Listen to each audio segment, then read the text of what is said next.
Students, आज की इस क्लास में हम लेसन 3 का लास्ट टॉपिक धातुओं की प्राप्ति या धातुओं का निष्कर्षण इसको करेंगे। इसके बाद में हमारा चैप्टर कंप्लीट हो जाएगा। तो बच्चे शुरू करते हैं इसको। धातुओं की प्राप्ति। पृथ्वी की भूप्रपट्टी धातुओं का मुख्य स्रोत है। जो धातुओं का मुख्य स्रोत का क्या है? पृथ्वी की भूप्रपट्टी होती है। समुद्री जल में भी सोडियम क्लोराइड, मैग्नीशियम क्लोराइड आदि जैसे कुछ विलेय लवण उपस्थित रहते हैं। पृथ्वी की भूप्रपट्टी में प्राकृतिक रूप से पाए जाने वाले तत्वों या यौगिकों को खनिज कहते हैं। खनिज किसे कहते हैं? पृथ्वी की भूप्रपट्टी में प्राकृतिक रूप से पाए जाने वाले जो तत्व या यौगिक होते हैं उनको खनिज कहते हैं। इसको अंडरलाइन कर लेते हैं। कुछ स्थानों पर खनिजों में कोई विशेष धातु काफ़ी मात्रा में होती है जिसे निकालना लाभकारी होता है। इन खनिजों को अयस्क कहते हैं। तो अयस्क किसे कहते हैं? खनिजों में कोई विशेष धातु होती है काफ़ी मात्रा में जिससे निकालना क्या होता है? लाभकारी होता है। इस खनिजों को अयस्क कहा जाता है। फिर नेक्स्ट है धातुओं का निष्कर्षण, कि धातुओं किस प्रकार से हम शुद्ध अवस्था में प्राप्त कर सकते हैं। तो यहाँ पर हम देखेंगे धातुओं का निष्कर्षण में कई प्रकार के मेथड आएंगे इसमें। सबसे पहले धातुओं को हमने 3 प्रकार के धातु में बांट लिया है। जैसे कि धातु क्रियाशीलता श्रेणी के आधार पर धातुओं को हमने 3 भागों में बांटा है। एक है अत्यधिक क्रियाशील, फिर है मध्यम क्रियाशील और एक अक्रियाशील या फिर निम्न क्रियाशील। तो उसी प्रकार से हम देखते हैं। धातु की सक्रियता श्रेणी के बारे में हम पढ़ चुके हैं, इसलिए आप आसानी से समझ सकते हैं कि अयस्क से धातु का निष्कर्षण कैसे होता है। कुछ धातुएं भूप्रपट्टी में स्वतंत्र अवस्था में पाई जाती हैं। कुछ धातुएं अपने यौगिक के रूप में मिलती हैं।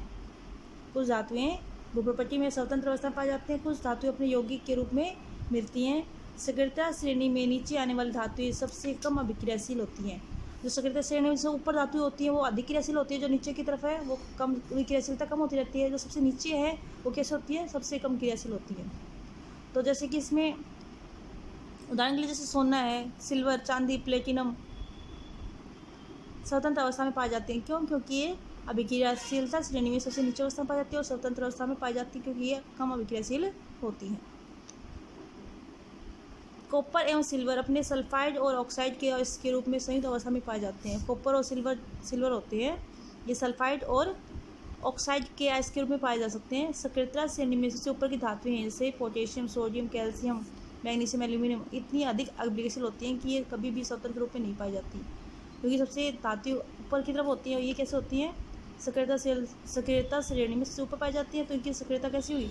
सबसे अधिक होती है। ये अभिक्रियाशील ज़्यादा होती है, इसलिए ये तत्वों के रूप में नहीं पाई जाती, ये यौगिक के रूप में पाई जाती हैं।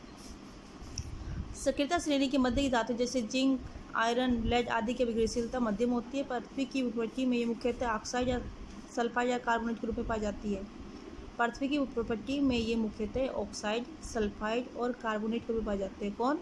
जो मध्यम श्रेणी के अभिक्रियाशील धातु हैं जैसे जिंक, आयरन, लेड इत्यादि। आप देखेंगे कि कई धातुओं के अयस्क ऑक्साइड होते हैं। ऑक्सीजन की अत्यधिक अभिक्रियाशीलता एवं पृथ्वी का ऐसी प्रचुर मात्रा के कारण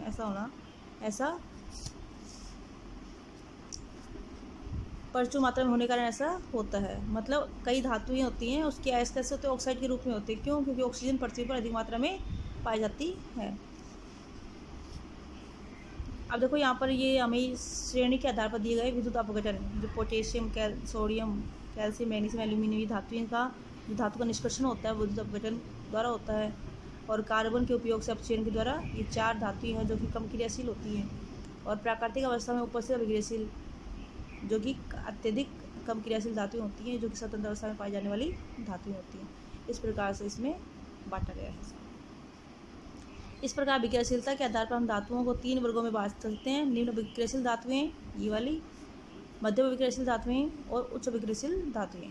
इस प्रकार से हमने तीनों को डिवाइड कर दिया है। प्रत्येक वर्ग में आने वाली धातुओं को प्राप्त करने के लिए विभिन्न तकनीकों का उपयोग किया जाता है। अयस्क से शुद्ध धातु का निष्कर्षण कई चरणों में होता है।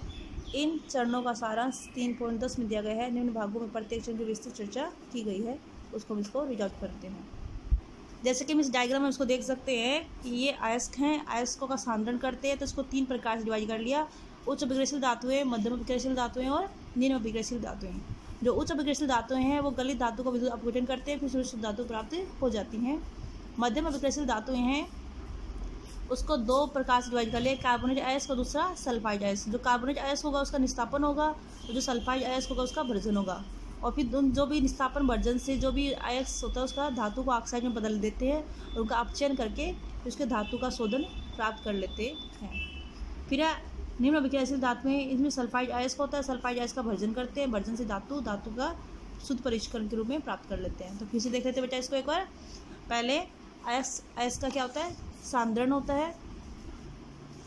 अयस्क का सांद्रण होने से अयस्क को फिर 3 प्रकार से डिवाइड कर लिया। एक उच्च अभिक्रियाशील धातुएं, मध्यम अभिक्रियाशील धातुएं और निम्न अभिक्रियाशील धातुएं।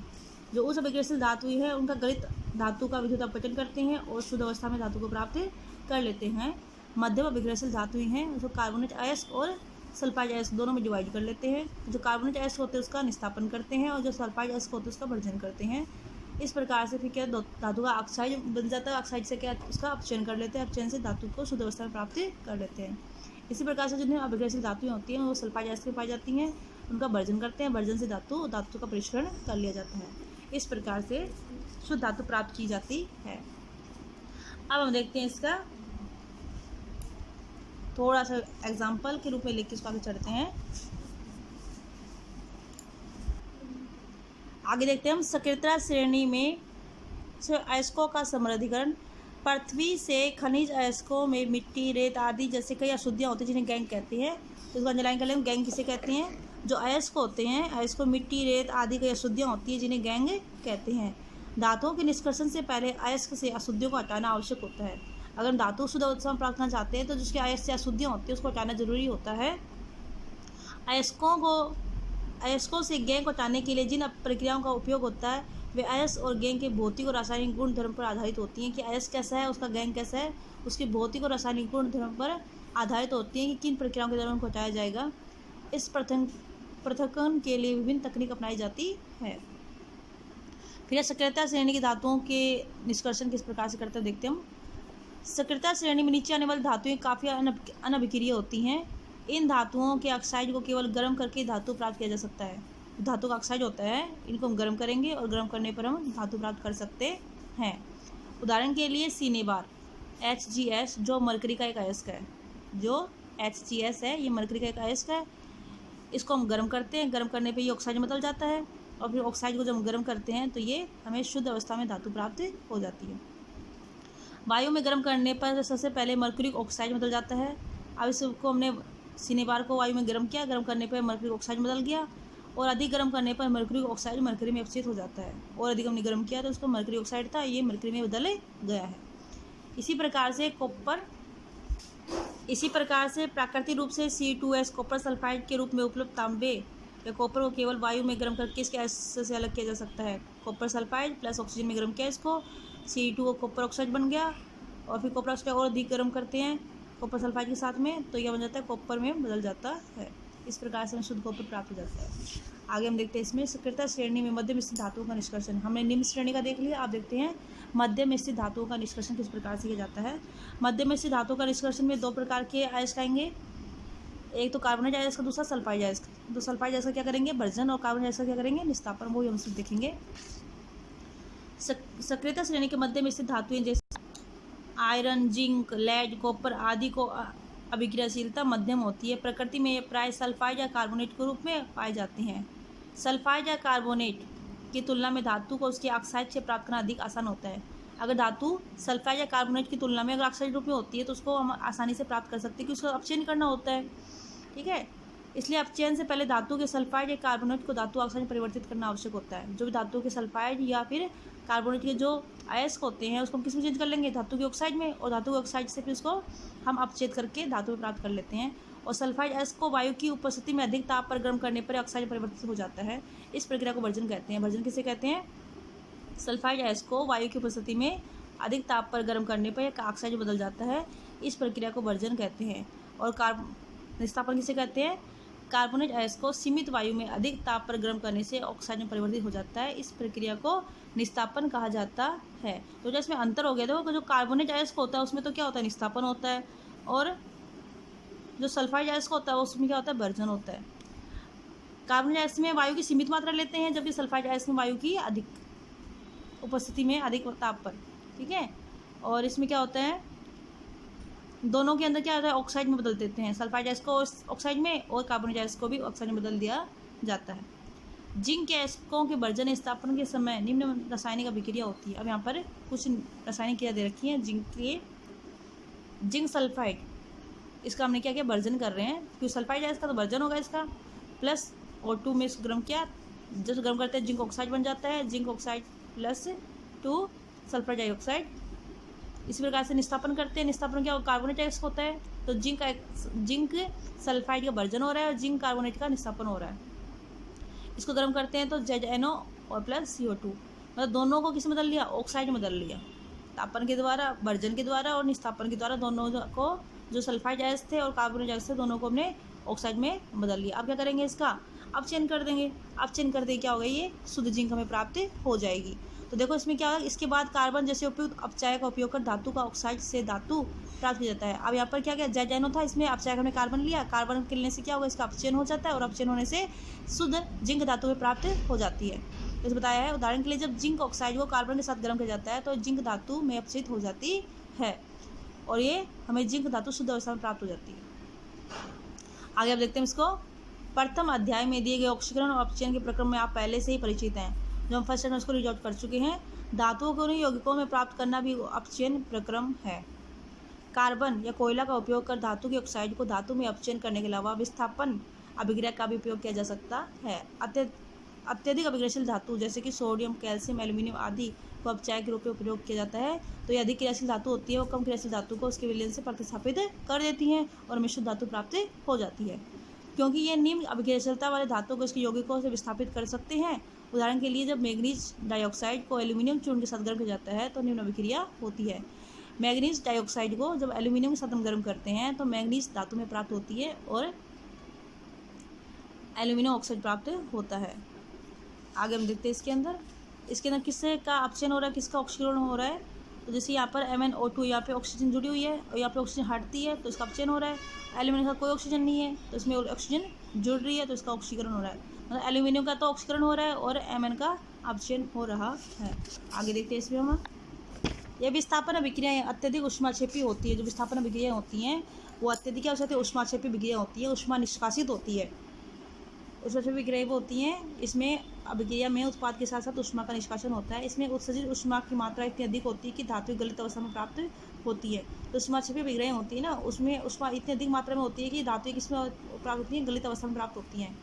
वास्तव में आयरन ऑक्साइड के साथ एल्यूमिनियम की अभिक्रिया का उपयोग रेल की पटरी एवं मशीनी पुर्जों की दरारों को जोड़ने के लिए किया जाता है। इस अभिक्रिया को थर्मिट अभिक्रिया भी कहते हैं। आयरन ऑक्साइड है, इससे एल्यूमिनियम गर्म करेंगे तो यह एल्यूमिनियम क्या करती है, आयरन को इसके यौगिक से रिप्लेस कर देती है तो क्या बन जाता है, एल्यूमिनियम ऑक्साइड बन जाता है और इस अभिक्रिया को बोलते हैं थर्मिट रिएक्शन, जो कि बहुत अधिक उष्माक्षेपी अभिक्रिया है। तो थर्मिट अभिक्रिया वह अभिक्रिया होती है जिसके अंदर आयरन ऑक्साइड को एल्यूमिनियम के साथ गर्म किया जाता है, जिसमें एल्यूमिनियम आयरन को उसके यौगिक से रिप्लेस कर देती है और इसमें अत्यधिक मात्रा में उष्मा का निष्कासन होता है। इसका उपयोग, इस थर्मिट अभिक्रिया का उपयोग रेल की पटरी और मशीनी पुर्जों की दरारों को जोड़ने के लिए किया जाता है। नेक्स्ट आप आगे, सक्रियता श्रेणी में सबसे ऊपर स्थित धातुओं का निष्कर्षण किस प्रकार से किया जाता है। अभिक्रियाशीलता श्रेणी में सबसे ऊपर स्थित धातुएं अत्यंत अभिक्रियाशील होती है, उन्हें कार्बन के साथ गर्म कर इनके यौगिक से प्राप्त नहीं किया जा सकता। जो अभिक्रियाशीलता में ऊपर धातुएं होती हैं वो अत्यधिक क्रियाशील होती है, उसको कार्बन के साथ गर्म करके उसका अपचयन कर लें, इस प्रकार से उनको प्राप्त नहीं कर सकते हैं। उदाहरण के लिए कार्बन के द्वारा sodium, magnesium, aluminium, calcium, aluminium आदि के ऑक्साइड का अपचयन को धातुओं में परिवर्तित नहीं किया जा सकता। इन धातुओं की बंधुता कार्बन की अपेक्षा ऑक्सीजन की प्रति अधिक होती है। इन धातुओं को विद्युत अपघटनी अपचयन के द्वारा प्राप्त किया जाता है। हमने पहले देखा था जो धातु अधिक क्रियाशील होती है, सबसे अधिक क्रियाशील होती है, उसको विद्युत अपघटन अपचयन के द्वारा शुद्ध धातु में प्राप्त किया जाता है। उदाहरण के लिए सोडियम, मैग्नीशियम, कैल्शियम को उसकी गलित क्लोराइडों के विद्युत अपघटन से प्राप्त किया जाता है। कैथोड पर धातुएं निक्षेपित हो जाती हैं तथा एनोड पर क्लोरीन मुक्त हो जाती है। इस अभिक्रिया इस प्रकार से होती हैं। अगर हम क्या करें, सोडियम, मैग्नीशियम और कैल्शियम उनकी क्लोराइड का विद्युत अपघटन करते हैं तो कैथोड जो है ऋण आवेशित इलेक्ट्रोड होते हैं, उसमें धातुएं निक्षेपित हो जाती हैं। धातुएं कैसी होती हैं, धनावेशित होती हैं, जो कि ऋण आवेशित पर इकट्ठी हो जाती हैं। तथा एनोड जो धनावेशित होता है उस पर जो क्लोराइड है क्लोरीन मुक्त होती है। अभिक्रिया कैसे, कैथोड पर Na+, E- Na एनोड पर क्लोरीन, इसमें इलेक्ट्रॉन इसने रिलीज कर दिए तो क्लोरीन गैस बन जाती है। इसी प्रकार एल्यूमिनियम ऑक्साइड से विद्युत अपघटन अपचयन से एल्यूमिनियम प्राप्त किया जाता है। कैथोड पर क्या होता है, जो सोडियम धातु है उसने इलेक्ट्रॉन ग्रहण करती है और सोडियम के रूप में निक्षेपित हो जाती है, और एनोड पर क्लोरीन होता है वो इलेक्ट्रॉन निकाल देती है और क्लोरीन गैस के रूप में निक्षेपित हो जाती है। अब हम देखते हैं धातुओं का परिष्करण, जो विद्युत अपघटन परिष्करण है वो उसमें हम फिगर आउट करते हैं इसको कि किस प्रकार से वो कार्य करता है। धातुओं का परिष्करण, ऊपर वर्णित विभिन्न अपचयन प्रक्रियाओं के द्वारा धातुएं पूर्ण रूप से शुद्ध नहीं होती हैं, इन्हें अपद्रव्य होते हैं जिन्हें हटाकर ही शुद्ध धातु प्राप्त की जा सकती है। धातुओं से अपद्रव्य को हटाने के लिए सबसे अधिक प्रचलित विधि विद्युत अपघटनीय परिष्करण है, जिसका हमने अभी वर्णन किया था, वो हम देखेंगे एग्जाम की दृष्टि से बहुत ही इंपॉर्टेंट होती है। देखो जहाँ पे डायग्राम में हम दिखा रखे हैं कि एक टैंक ले रखा है और उस टैंक में दो इलेक्ट्रोड है, एक कैथोड एक एनोड। कैथोड से हमने यहाँ पर एक कुंजी एक बैटरी लगा रखी है और इसको सिस्टम को इससे जोड़ दिया है, यहाँ पे एक कुंजी लगा रखी है, और जैसे इसमें विद्युत धारा प्रवाहित होती है तो जो कॉपर है ये एनोड क्या है, अशुद्ध धातु का एक छड़ होती है, और कैथोड होती है वो शुद्ध धातु की एक पतली सी परत होती है। और जैसे इसमें मान लो ये कॉपर क्लोराइड है, कॉपर सल्फेट का विलयन ले रखा है सॉरी इसमें, तो कॉपर सल्फेट का विलयन जैसे हम लेते हैं तो जैसे विद्युत धारा प्रवाहित करते हैं तो इसे अशुद्ध जो छड़ होती है एनोड की, इसमें से कॉपर इससे विद्युत अपघटन में घुलता है। तो विद्युत अपघटन में घुलने के बाद कॉपर तो इसमें घुल गया, जो गंदगी होती है वो नीचे इकट्ठी हो जाती है, अगर गंदगी जो घुलनशील होती है तो इस विलयन में घुल जाती है, और अगर घुलनशील होती है तो नीचे इकट्ठी हो जाती है, तो बोलते हैं अपद्रव्य या एनोड पंख। अब इसमें बोलते हैं जो कॉपर धातु इसके अंदर घुली थी वो धातु क्या होती है, कैथोड पर निक्षेपित हो जाती है। तो इस प्रकार से लगातार ये प्रोसेस चलती रहती है और कैथोड पर शुद्ध धातु में प्राप्त हो जाती है, जो कि एनोड पर हमें अशुद्ध धातु ने लगाई थी, और उसके नीचे एनोड के नीचे जो शुद्धियाँ होती है उसको बोलते हैं एनोड पंख। एक बार इसको रीड आउट कर लेते हैं फटाफट से।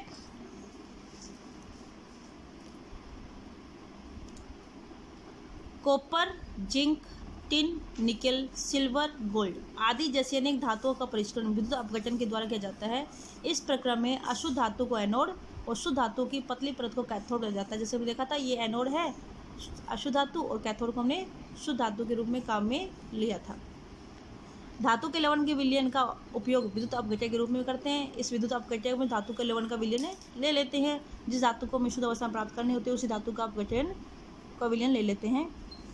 विद्युत अपघटन से जब विद्युत धारा प्रवाहित की जाती है तब एनोड पर स्थित अशुद्ध धातु विद्युत अपघटन में घुल जाती है। जब इसमें विद्युत धारा प्रवाहित करते हैं तो एनोड पर जो धातु होती है वो विद्युत इस विलयन में घुल जाती है।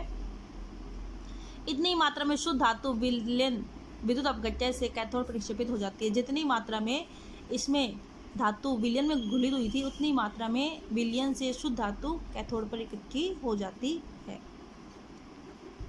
विलेय अशुद्धियाँ विलयन में चली जाती हैं और अविलेय अशुद्धियाँ एनोड तले पर निक्षेपित हो जाती है, जिसे एनोड पंख कहते हैं। इस प्रकार से हमें अशुद्ध धातु से शुद्ध धातु विद्युत अपघटन परिष्करण के द्वारा प्राप्त कर लिया जाता है, और ये जो प्रोसेस है ये मुख्यतः अधिक क्रियाशील धातुओं के लिए काम में ली जाती है।